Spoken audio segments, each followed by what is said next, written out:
The number of Americans who have mistakes on their credit reports is staggering. A 60 Minutes report exposed that most people cannot even correct the problems. CBS 2's Christine Sloan follows up.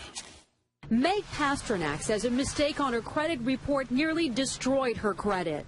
We had to present so much documentation to say this wasn't ours, and then we still had to pay something to get rid of it. Pasternak says it took months to resolve the problem. You feel kind of helpless because they got you under the gun if you need to get a new car or a house or for anything. Pasternak is not alone in her frustration. A new government study finds up to 40 million Americans have mistakes on their credit reports. But an investigation by Steve Croft on 60 Minutes finds most people get nowhere trying to correct an error. Ohio's Attorney General tells Croft that is a clear violation of a federal law. The federal law says that if you believe that there is a mistake, you can go to them and they have an obligation to do a reasonable investigation.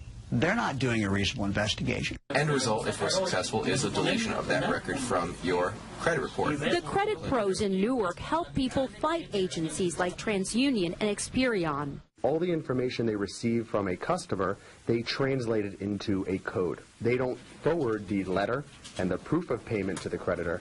They just forward the 3-digit code. So the best way to protect yourself? Go directly to the creditor rather than going to the credit bureau themselves. Another good habit to get into, check your credit report periodically to make sure there are no changes.